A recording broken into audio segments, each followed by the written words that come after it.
maaso tunule waggulu kununulibwa kwaffe ffenna kusembedde. Program Manya ebiro teweetaaga kugisubwa. Tuula tuyige. Tuula tuyige. Omwagalwa omuwendo gutwalanga mu kisa munene nnyo okubanga nsobola okusinkanako buweereza obufaananga buno. Mukama waffe yeebazibwe olw'omukisa gwatuwadde okubanga tuli balamu. Bayibuli egambye nti abalamu bamanyi nga balifa, naye abafu tebaliiko kibamanyi. Gutwale okubeera omukisa okubanga okyali mulamu. Naye ate omukisa guno nsaba ogukozese mu ngeri esinga okubeera ey'omuwendo. Nzayogera naawe n'ekifaananyi waawo n'erinnya lya Richard Kasumba, omuweereza w'enjiri ya Kristo okubona ensi yonna, nga nsinzira mu Ristock Foundation Ministries. Nze nkulamusaako n'okwanirizaako mu bubaka bw'essaawa ya kaakano. Tugenda mu maaso n'ebyokuyiga byaffe buziyite series ezikwatagana n'obunabbi. So nga n'obunabbi buno giyite ettabaaza ya Katonda etumulisiza okulaba wa gye tuvudde, gye tutuuse ne gye tulaga. Gwagabana ku bubaka buno njagala obutwale nga bwa muwendo, kubanga bangi abandyagadde okubufunako naye nga tebannabufuna. Kyenva nkusaba bw'obanga obufunye butwala okubeera ensonga, wettanira okulaba ng'oteeka mu nkola by'onooba oyize, kubanga kiyamba ggwe olw'okulokola emmeeme eyo. Obunnabbi kitundu ku njiri. Tolina bw'oyinza kubuulira njiri n'otawa abantu ssuubi, n'otateeka abantu kubalaga nti tusemberedde okutuuka eka. Kwebaza bw'ofaayo okugabana obubaka nga buno n'eri ate omuntu omulala, kubanga kyekiraga omukwano, kyekiraga okwagala ne mulirwanaawo. Kwaniriza mu kusaba kuno nga tugenda okutandika. Omulungi Katonda affe ow'omu ggulu, tweyanzeega ennyo nnyini ddala kubanga ate otubikkulidde ebyamabyo, otubikkulidde ebyo ebizze mu kiseera ekituufu eri abantu bo. Kyenva nsaba okomekka kamwa kange ompe ebigambo ebiyinza okugassa omuddu oyo n'omuzaana wo, naye kabala mu mutima gwe asobole okubanga ebigambo bino abiwulira era abyetwalire, bibeere ebigambo ebinaamugasa olw'okuteekateeka obulamu bwe okukusinkana. Tubeere otuwa omukisa mu linnya lya Yesu Kristo Mukama waffe. Amiina. Obubaka bwe njagadde okugabanako naawe mu kiseera kino mbuwadde omutwe ogugamba nti ogereddwa mu kigera naye obuzeeko. Emboozi gye njagadde okugabana naawe gye ngenda okuggyamu ekyokuyiga ngisimbudde mu kitabo kya Danyeri essuula ey'okutaano. Essuula ey'okutaano etwanjulira kabaka Berusazza, kabaka eyasembayo mu bwakabaka bwa Babuloni. Wazze ng'otambuliramu nange ojjukira bulungi nnyo gye twatandikira. Naddala mu ssuula ey'okubiri twalaba obwakabaka nga bwe bwaliwo okuddiriŋŋana, nga obwakabaka bwa Babuloni bwaliwo ne waddawo obwakabaka bwa Bumedi ne Buperusi, ate ne waddawo obwakabaka bwa Buyonaani, ne wamala ne waddawo obwakabaka bwa Rumi enkafiiri. Ate obwo nabwo bwamala ne buvaawo, newankubadde nga bwatwala ekiseera kiwanvu era bwali bw'amaanyi, naye bwamala ne bwekutulakutulamu ne waddawo obwakabaka olwaleero omuva amawanga agakola Europe. So nga ate nabwo Bayibuli yalagula n'egamba nti nabwo bujja kutuuka ekiseera busaanirewo ddala. Kaŋŋambe bwe nti amawanga gonna oba ensi zonna oba ensi eno yonna, one morning olunaku lumu lujja kukya ensi esaanirewo ddala. Kabaka Yesu asimbule n'obwakabaka bwe obugenda okubeerera emirembe n'emirembe. Olwali olwo kabaka Berusazza bwe yali entebe n'awulira nga munene w'amaanyi, n'akola kyonna ekisoboka okulaba nga obwakabaka bwe bunywerera ddala, ate era bweyongera okuganja, ate era bweyongera okugaziwa. Era mu maanyi ago ag'ekitalo ng'alaba asobodde okutuuka ku byonna by'awulira ng'abituuseeko, Bayibuli egamba nti kabaka oyo n'afumbira embaga ennene abaami be 1,000 lulamba. Mujje tweweemu. N'anywera omwenge mu maaso gaabo 1,000. N'okunywa yanywa yeewaamu. Awo nno waliwo ebintu bingi bye tujja okufuna. Berusaza bwe yali ng'alega ku mwenge n'alagira okuleeta ebintu bya ffeeza n'alagira okuleeta ebintu bya zaabu n'ebya ffeeza Nabukadneeza kitaawe bye yanyaga mu yeekaalu eyali mu Yerusaalemi. Kabaka n'abaami be, abakyala be n'abazaana ne babinywesa. Berusaza omutegedde addirira kabaka Nabukadneeza. Nabukadneeza omujjukira bulungi, ngoberera bulungi, kubanga kabi kasinge si kulwanga obeera Berusaza. Wano waliwo ekyokuyiga kinene nnyo, era omusajja ono njagala omuyigireko ebintu bingi nnyo. Awo ne baleeta ebintu byaki? Si bye bikompe ebyo kitaawe bye yanyagawa mu yeekaalu, ne babireeta babinywese muki? Mwenge. Awo ne baleeta ebintu bya ffeeza byaggyibwa mu yeekaalu n'ennyumba ya Katonda eyali mu Yerusaalemi, ne kabaka n'abaami be n'abakyala be ne babinywesa. Ne banywa omwenge ne batendereza bakatonda aba zaabu n'aba ffeeza, ab'ebikomo, ab'ebyuma, ab'emiti, ab'amayinja. Bassebo ne banyabo, ebiddawo tebyenkanankana. Abaganda bwe tugamba nti enkaajumbe temala nju. Ontegedde? Tolowooza nti bw'obadde ne batabani bo bwe banaafuga, bwe banaakola ebintu. Olwaleero tubadde n'abasajja abakulu, abazadde, ababadde ab'obuvunaanyizibwa, balina amataka, balina bye balina, naye oluvudde bwe bati mu nsi babadde tebanaana kubugumya mbooge, babadde tebanaana kuggumira amagombe gye bagenzi, babadde tebanabaana kuvunda ng'abaana babadidde mu bigere batunze ettaka n'ennyumba tewakyali, n'ekijja baagala kukisengula. Ebiddawo tebikola ki? Tebyenkanankana. Nabukadneeza bw'obanga ojjukira bulungi mu ssula eyokuna, twamuwunzise nga newankubadde yanyaga ebikompe n'abireeta mu Babuloni, n'anyagayo n'abantu, naye yagenza okuwunzika obulamu bwe mu ssula eyokuna ng'alaze nti ab'amalala Katonda abayinza era asobola okubajeeza n'abakakkanya. Era Nabukadneeza awunzika chapter ye ng'alokose. Kikubira amiina. Naye laba ate mutabani we asitudde amampaati, tasobodde kufuna lesson, ngamba tafunye kyakuyiga kyayigidde ku kitaawe. Ndaba nga azze n'amaanyi g'ekivubuka, amanyi abavubuka balina amaanyi oluusi agayinza n'okubatomeza ne bakola n'ebitaliiyo. Berusaza azze n'amampaati n'asooka asiba faamu z'abakazi kubanga agudde mu bintu, n'abazaana balina tobala, nayeta abasajja be, kaakani abagandi kati kiseera kya kwewaamu.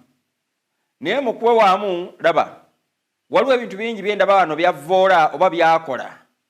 Gwe musajja gwe ne mukyala gwe njagala owulirize nnyo obubaka buno, kubanga oyinza okuba nga ovvoola Katonda, ng'odibaga Katonda, tontegedde, ng'ozannyisa ebitukuvu bya Katonda, eitha mu kumanya oba mu butamanya, eitha mu busirusiru oba mu lugezigezi, eitha mu malala oba mu bitiibwa, eitha mu bugagga oba mu ngeri yonna.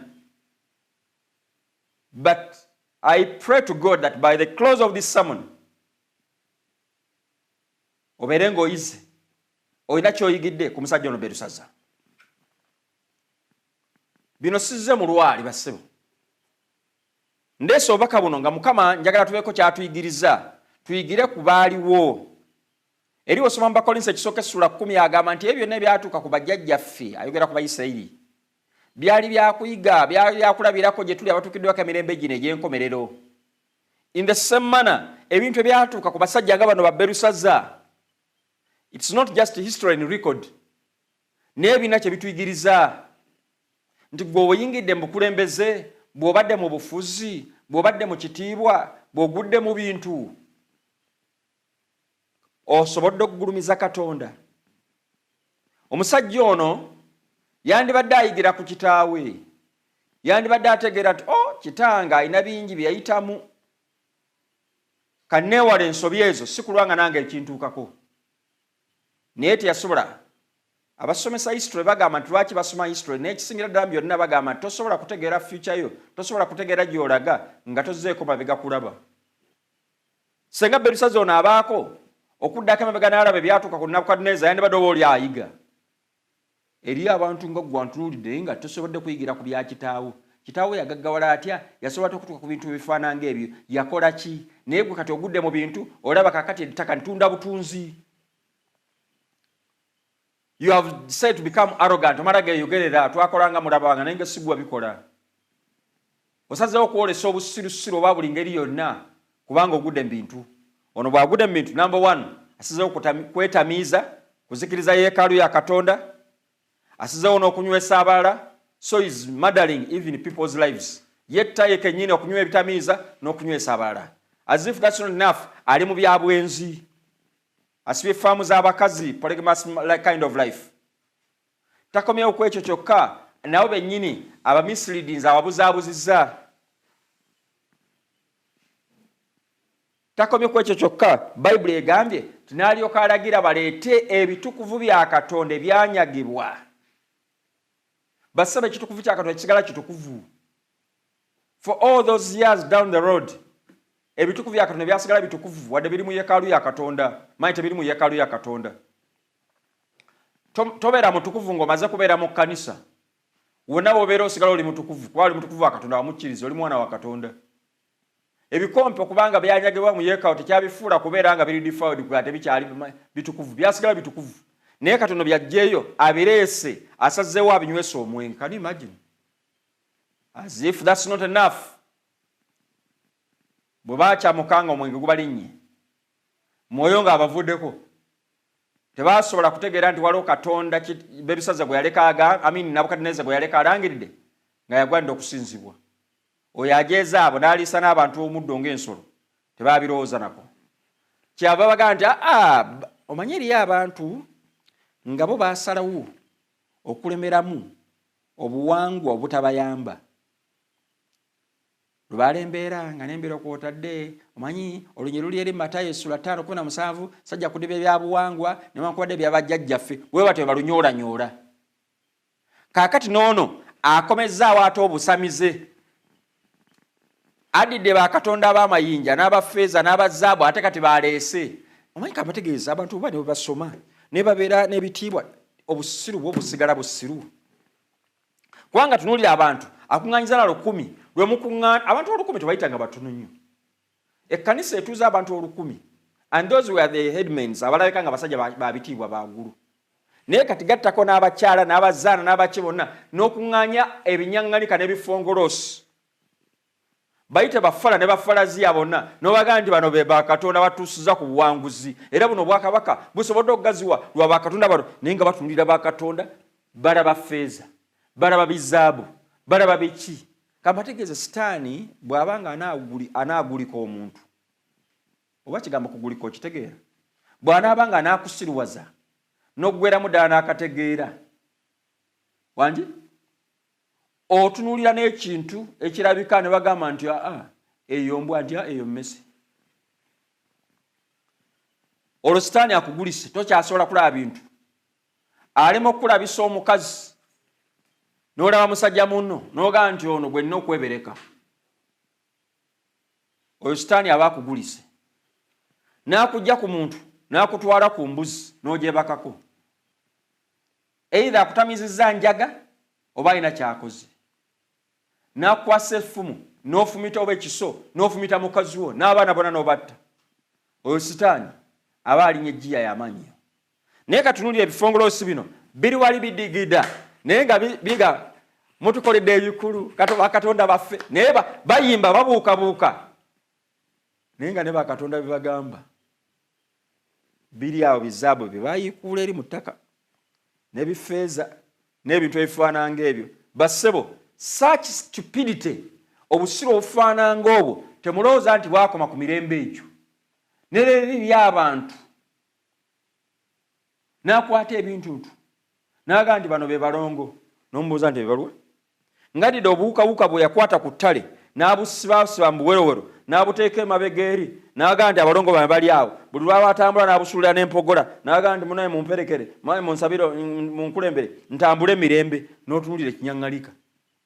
Obuwuka obwafudde bwe yasiba mu binankani bayita abalongo n'omubuuza nti ate bali be wazaala abali eri mu nnyumba abagenze ku ssomero. O Sitaani bwagulika mundu n'abeera nga kugamba ali mu busamizi obutayogerekeka. Mukazi n'abeera waka naye nga kugamba ebyalowoolezamu buli kiseera enjuki kakati kyolaba ezunze kino kyolaba kino kiri bwe kiti gwa buli kintu kakiraba upside down. Bano bali mu kusamira. Mukama n'abagamba nti mugunywanga ne muguteesa. I can't tolerate this kind of stupidity. N'abagamba nti Katonda bassebo agumiikiriza gye tuli. So bawandiika eri mu bbaluwa ya Peetero ey'okubiri ojja kwesomera Essula ey'okusatu olunyira 8 nti Mukama Katonda agumiikiriza gye tuli nga talwisa kye yasuubiza nga balabe balowooza okulwa naye agumiikiriza gye tuli nga tayagala muntu yenna kuzikirira naye atuuke mu kukola ki mu kwenenya. Obubaka buno bassebo ne bannyabo gwe omwami n'omukyala ampuliriza antunuulidde obubaka buno mbuleeta gy'oli just to awaken you kuzuukusa. Saagala twale ndowooza nkyamu omusajja atuvuma oba omusajja ayogera bubi omusajja akola ki. I'm here to be serious with your life. Endungu enkaliriza ekisa tewona. Ejjute bassebo bali kamula n'amaanyi. Sazze kwogera biwooma. I'm not here to speak words which are palatable to you. Sirina kwogera bikuwomera. Sirina kubeera mwegendereza nnyo kyenkanidde awo ng'ali ku buko. Ne Katonda yennyini bassebo bw'abanga ayogera gye tuli mukambwe nnyo ekyenkanidde awo si bye bino eby'okwegayirira obwegayirizi. Kuba ne Sitaani bw'abanga akuwembejja nga akutwala mu ssabo tolowooza nti akutwaza kisa. Mulina n'akayimba ke muyimba nti olwebeeya ndigenda n'olwebeeya.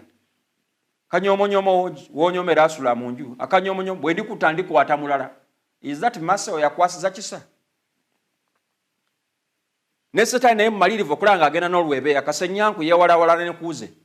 Baasenya be bali mu bikkako. Sandyagadde obeere enkuuza Sitaani. Eri geena tebeerangako yo. Come on, be serious. Geyeena ya Sitaani ne bamalayika abo abaagobwa mu ggulu. Ffe abali ku nsi Mukama yatuteekerateekera genda mu ggulu. Lwekyo obubaka nga buno njagala kuleeta gy'oli kulabula. Berusaza Mukama Katonda bw'alaba ng'asirwa datuusa awo n'abaami be he had to intervene. Ayingirawo soma olunyira oluddako olwokutaano lugamba nti nti mu ssaawa eyo ne walabiko engalo z'omukono gw'omuntu ne ziwandiika mu maaso g'ettabaaza ku ttaka ery'oku kisenge eky'olubiri.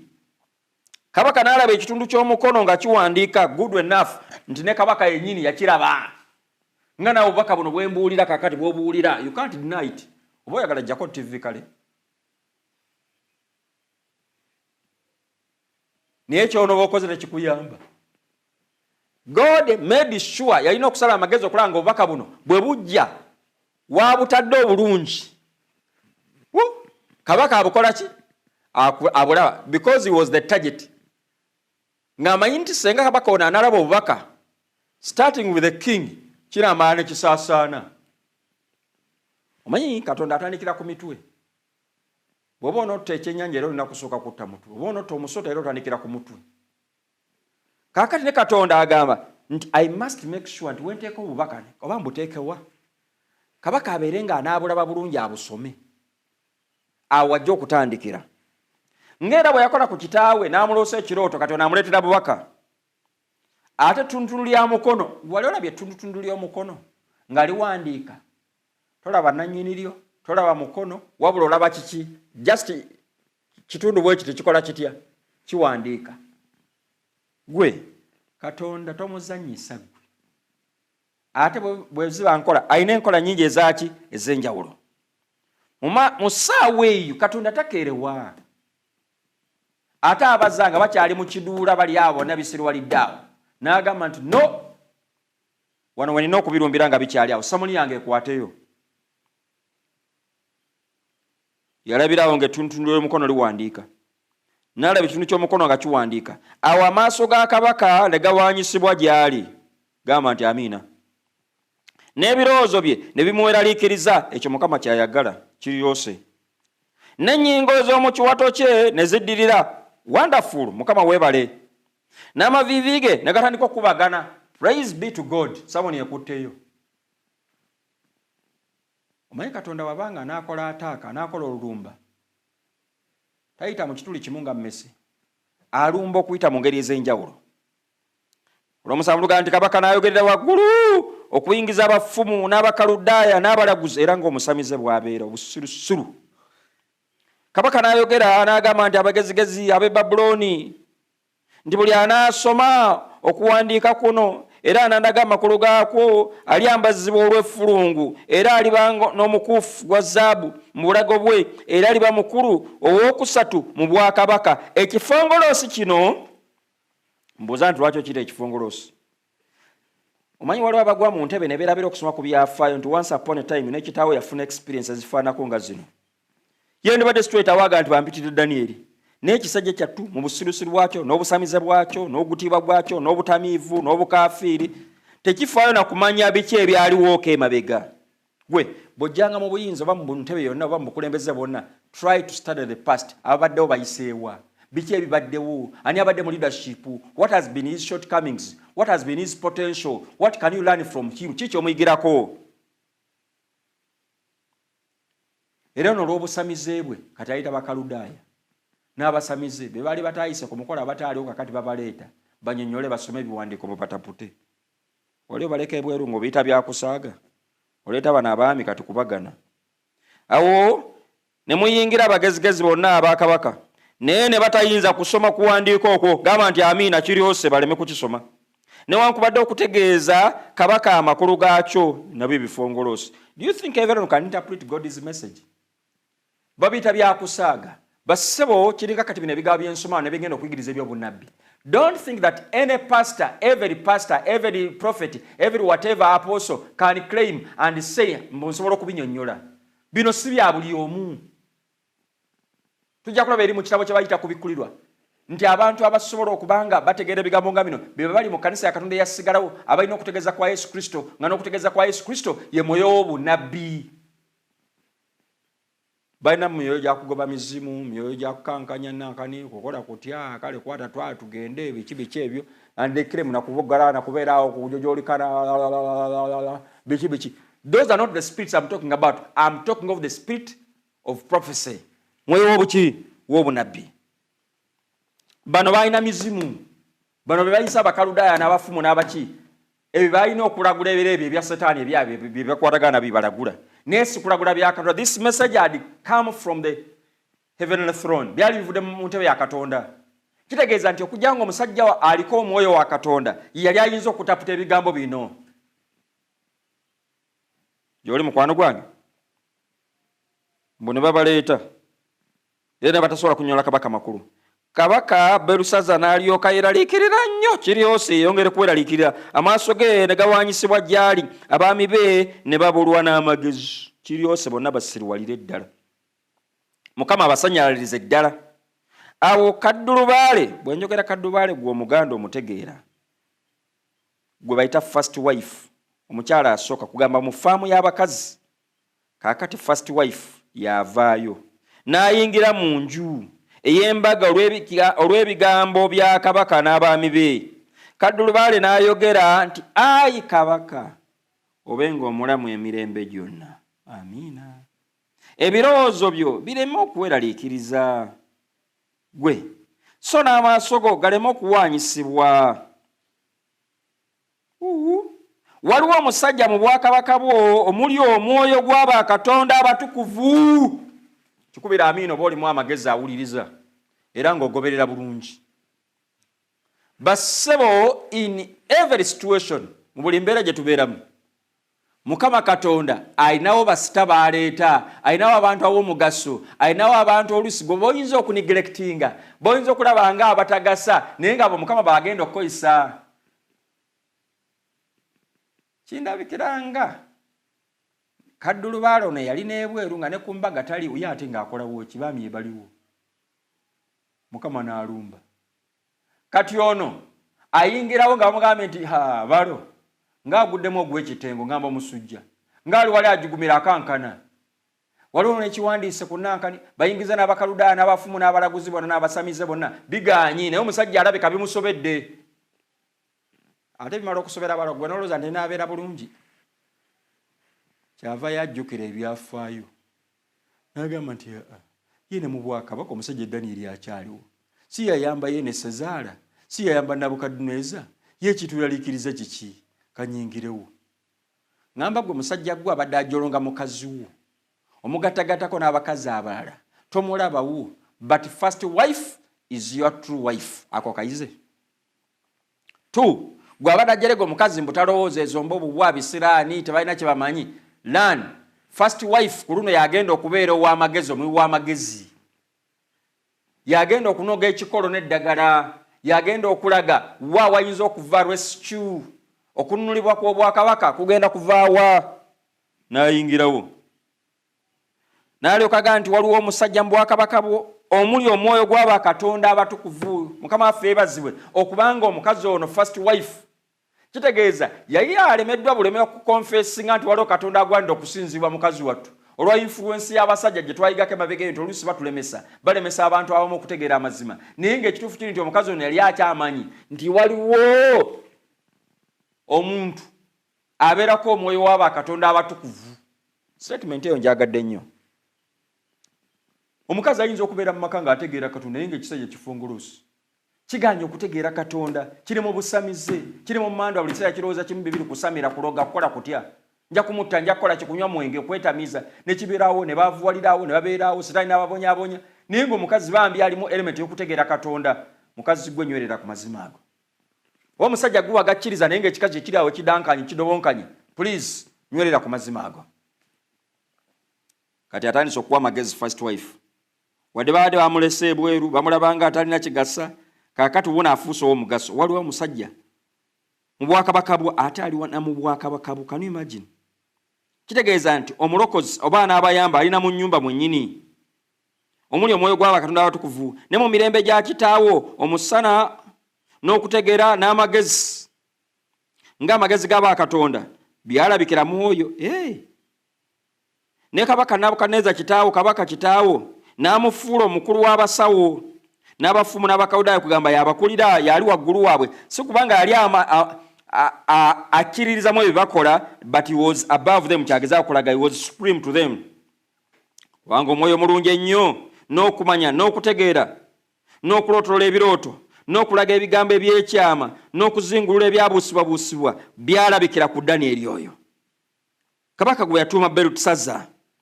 Kale bayite Danyeri naye anaalaga amakulu. Mukikubire ku amiina.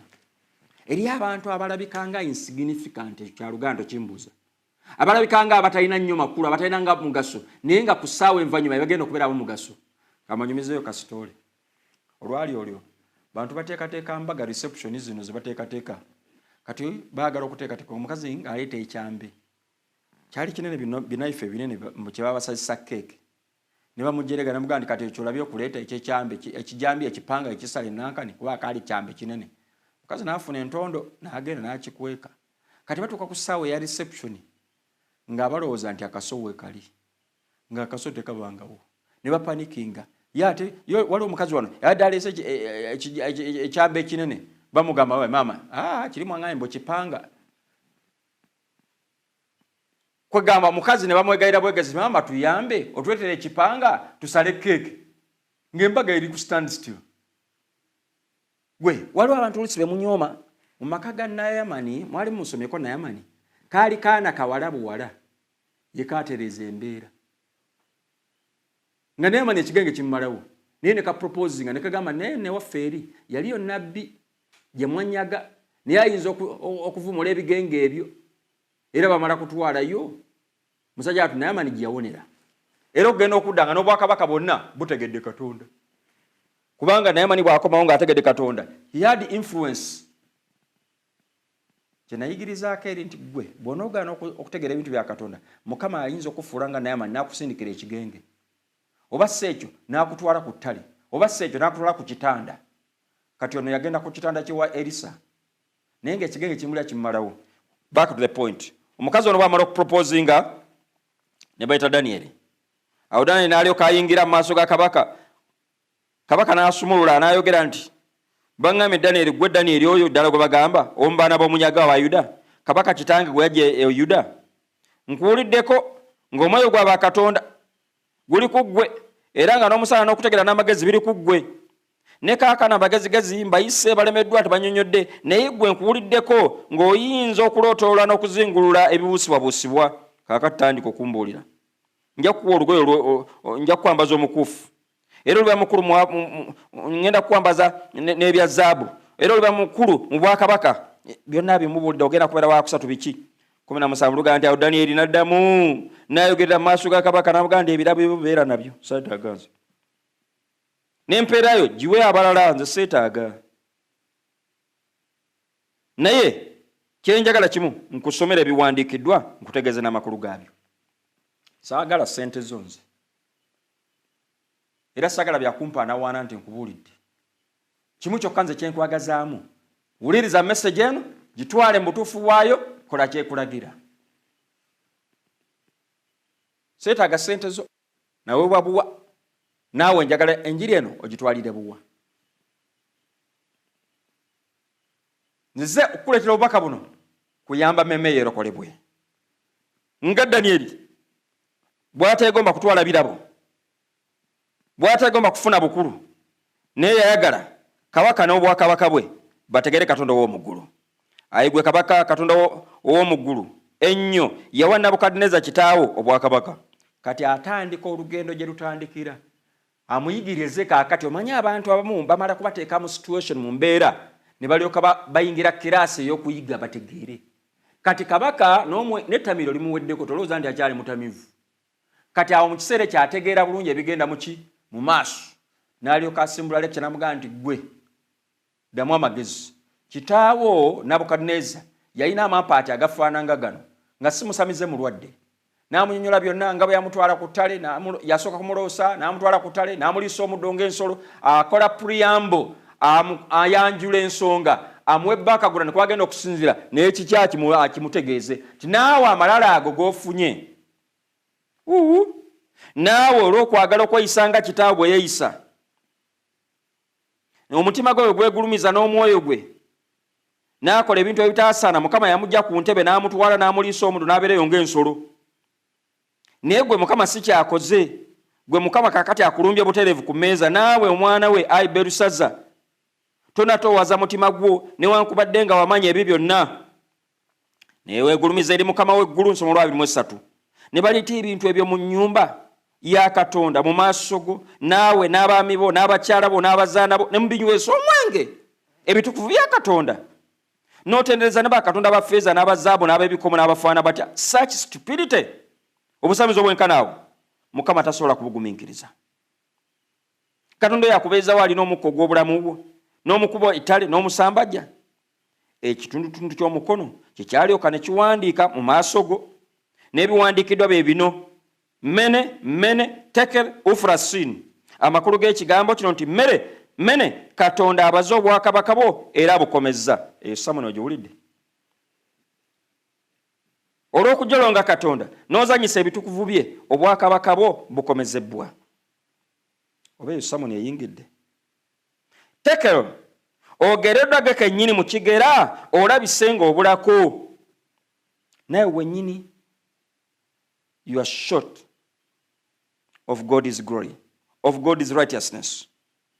Peres obwakabaka bwo bugabiddwa buwereddwa eri Abamedi n'abaki n'Abaperusi. Waliwo abantu abamu Sulemani ndoza bagamba nti noba basekula mu kinu bavaamu ng'era mpulunguse oyo gwe bayita omusirusiru. Ngenda kwanjulira omusirusiru wuno ye Berusazza. Mbuuza nti atya. Samoni erimu parts 3. Number 1, mene obwakabaka bwo bukomezeddwa. 2, tekel gwe kenyini ogeddwa mu kigera olabise ng'obulako. Peres n'obwakabaka bwo tebukugiddwako bugiddwa n'ebugabiddwa eri Abamedi n'abaki n'Abaperusi. Samoni eno Mukama lwaki agireeta? Ayagala kuzuukusa musajja ono mu ddakiika ezo oba bigenda oba biri bitya naye atereezeeyo obulamu bwe. Bassebo obwakabaka oba bugenda bwo bugende. Tewajja kubeera wakabaka wa mirembe na mirembe. Tubisangawo tubirekawo. Oli muyise naye omuyise weetaaga gwa kutereeza bulamu bwo. Katonda abeere mu bwakabaka bwo, abeere mu ggwe ng'atuula mu ggwe ne mu bwakabaka oba mu ggulu obeere candidate obeere onaasaanira. Naye byonna byamuyita ku matu. Gamba nti kitalo. Ngenda kukuwa statement ekkakasiza ddala nagambye nti ngenda kukwanjulira omusirusiru. Nina Samoni ze nateekateeka ziweranga 8. Abasirusiru 8. Manyi wandibaagadde. Ojja kunkubira ku ssimu nkuweereza Samoni ezo bw'onooba ozaagadde, that is abasirusiru bameka? 8. Nzirina series ezo. Bwe kiri bakisobose ndizibuulirako na wano n'ozirabako ku mukutu. Wuliriza kabaka kati, what is his response? 29 luga nti Berusazza n'alyoka alagira bakole ki? Ne bayambaza Danyeri olw'effulungu. Ojjukira nti yabisuubiza Danyeri n'abigaana? Okimanyi nti yabimusuubiza nti wanaataputa kati olw'okuba atapuse amugaa nti kakati bamwambaze, so nga Danyeri yagambye saagala birabo byo naye abimusibako lwa mpaka. Kankugjewa oyinza ogamba nti kakati awo si busiru. N'amwambika omukuufu ogwa zaabu mu bulago. For what reason? N'alyoka alangirira ku ye nga y'anaabanga omukulu ow'okusatu mu bwakabaka. Gamba nti kitalo busirusiru. Abamu oluusi tebayonka buyonke naye batamira butamiire. Kubanga Berusazza bamugambye nti obwakabaka bwo bukomezebbwa era bugabiddwa eri Abamedi n'abaki. Kati gwe alonda abanaabeera abakulembeze mu bwakabaka obuddako okujja ngo amagezi tolina. Ngamba gwe musajja gwe apulaninga eby'emyaka 3 mu maaso nga n'obulamu ku ssaawa eno bugenda.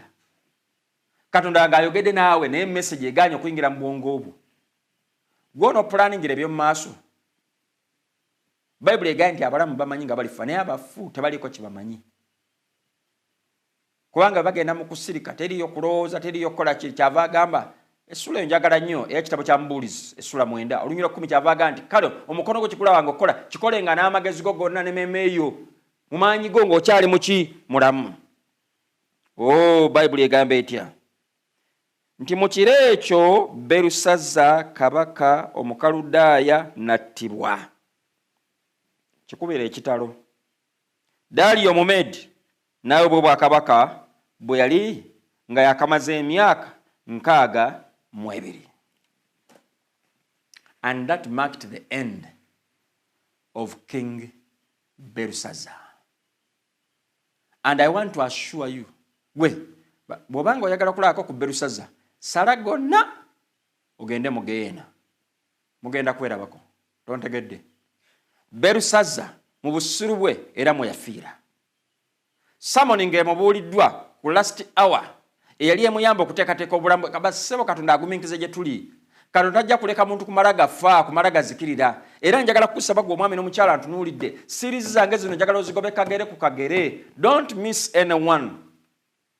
Zikuteekateeka okujja mu busamize, okujja mu bulimba sitaani bwakumiddemu okumala ekiseera, okujja mu bintu eby'ebifaananga ebyo, oli mu ttamiiro onywa myenge, oli mu bakazi osibye effaamu, ozannyira mu bitukuvu bya Katonda, Sabbiiti ogijolonga, amako gajjolonze, buli bitukuvu byonna ozannyira mu bitukuvu, ozannyira mu bizanyire. Mukama bw'agenza okutunula obulamu bwo, agenza okulaba nga tebuwera. Ogeredda mu kigera naye obuzeeko. Yensonga lwaki obubaka nga buno buzze gy'oli. Mukama ayagala kwogera naawe. ayagala kuzuukusa enough is enough, otamidde ekimala, and you have become a public nuisance. Musajja yalina ku ssente eyandibadde asobola okubanga okola ebintu ebigenda mu maaso, naye kati mwavu wadde otandise okubeera ekintu ekiwotono ekiri awo, omusoga akuyita kudankaana.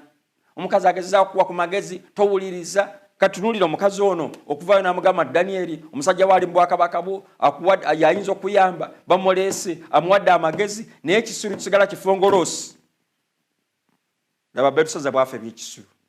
Waakiri yandifudde ne bamutta, naye nga olw'essuubi ery'okuyingira obwakabaka bw'omu ggulu. Nga yenenyeza era singa yenenya, Bayibuli yandibadde ekyogera wano. Naye Mukama yaleeta Samoni amuyambe, agenda okuzikirira nga talina kyakwekwasa. Bayibuli njagala nnyo mu kitabo kye bayita ekyabikola by'abatume. Bwe banga yogera ku mbeera eno gye tutambuliramu, essula ndowooza ya 17, bwe mba serabiri lunyiriri olwo, Mukama nsaase lubeere nga lwe lunyini lwenjagala. Mukama Katonda alina kyayogera. Agamba nti kale Katonda ebiro eby'obutamanya teyabitunuulira. Bikola by'abatume essula 17:30. Nti Katonda ebiro eby'obutakola ki? Eby'obutamanya teyabitunuuliranga. Naye kaakano alagira abantu bonna abali wonna okwenenya. Oba Berusaza yali tategeera eby'obusamize nga bye yakuliramu byamanyidde, God overlooked that. N'agamba nti ku ssaawa esembayo kamutwalire Samoni nsooke ngiwandika ku kisenge, nfune ne interpreter ne message agitegeere bulungi, ne mukazi we asobole okumuyamba ani anaamunnyonnyola ebintu, but a fool chose to remain a fool. N'agaana okutegeera obubaka ng'obwo. Ekiro ekyo teyasomoka. Gwampuliriza naawe antunuulidde. You can't predict your future. I love the song of the Ambassadors Choir. But Ambassador balina oluyimba lwe bagamba, don't say tomorrow. And yesterday is gone forever. Nga kibagamba kyeki? Todda mu byemabega. Totunuulira oba badde mwonoonyi nnyo ebyemabega. Forget all about that. Katonda asobola okubisonyiwa byonna. Abamanyi computer waliwo kye command gye bayita delete. Bwe deletinga esangulirawo ddala. Era bwe mbeera kusomera ga delete naye gamba nti but once you delete kijja kubanga kigendedde ddala. Ne Katonda basebo tatereka nsobi zaffe bw'akasalawo nti I've deleted abasangulidde ddala. Kasita ogamba nti please pardon me, Mukama onsaasire, Mukama asonyiwa. Musajja bamuyita Dawudi yatta n'okutta muka Uliya, naye bwe yeenenya Nasani ng'amuleetedde Samoni emugamba nti tereeza obulamu bwo. Wow! Dawudi yafa a saint, but a saint of God. Era mu bwakabaka omugulu tugenda kubeera naye. Mukama kyakwagaza. Mukama kyanjagaza. Gwe mwami agugubya amanziza ekiseera ng'otambulira mu bulamu bwaddate. Tereeza nkolagana nayo ne Katonda wo.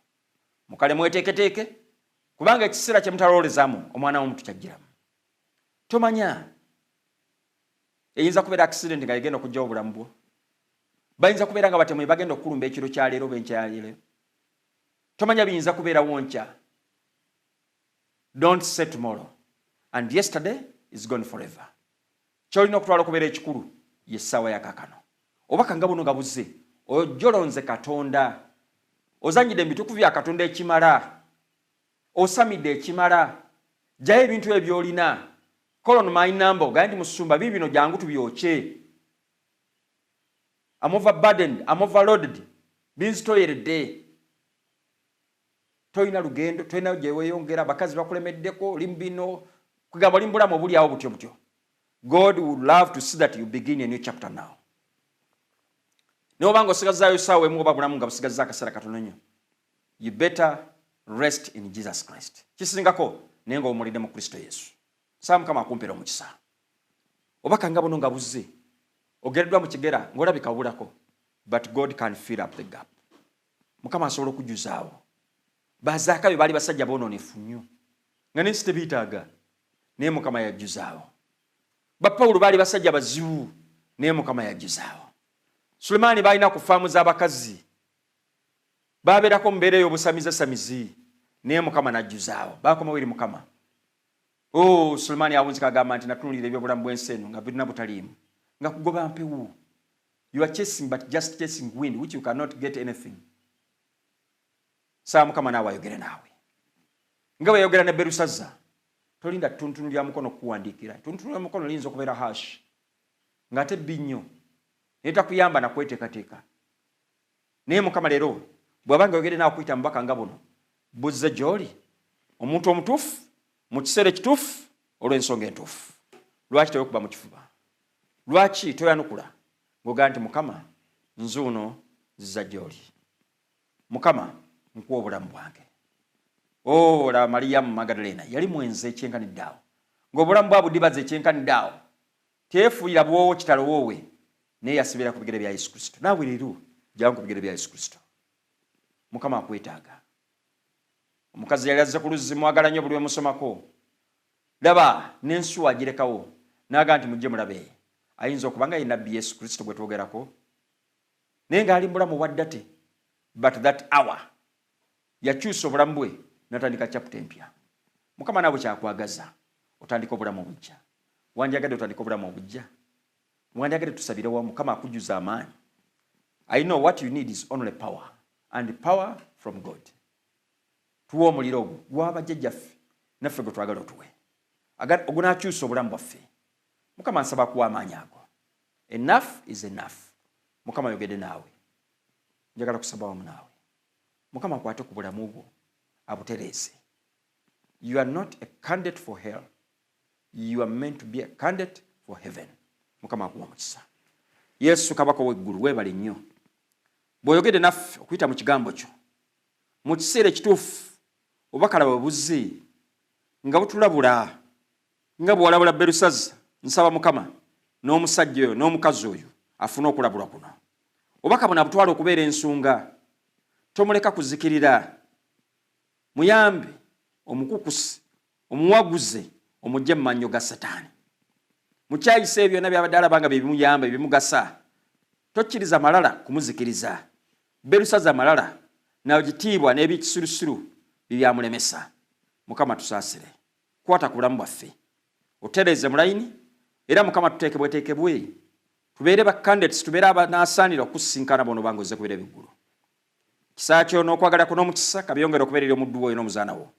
Waliwo eyewaddeyo ng'obulamu bwasazeewo abukwase. Leka okuyita mu kigambo kino Mukama, Omwoyo Omutukuvu yeeyongera okumuteekateeka, abatizibwe n'Omwoyo Omutukuvu atandika obulamu obujja. Neegayirira ekisa kyo n'okwagala kuno omukisa bibeerere omuddu wo oyo n'omuzaana wo. Koma ku bulamu bwe era omuwa amaanyi ag'obuwanguzi. Ekisa kyo n'okwagala kuno omukisa bimukuuma emirembe mu linnya lya Yesu Kristo Mukama waffe. Amiina. Mukama nsaba kunkumire tuddemu okusinkana. Nsigadde Richard Kasumba, omuweereza w'enjiri ya Kristo kuva mu Restart Foundation Ministries. Simu yange 0774 433 135 0774 433 135. Bayinza okukozesa eri ku WhatsApp 0759 527 177 0759 527 177. Mukama akunkumire. Beera bulungi. Bye bye.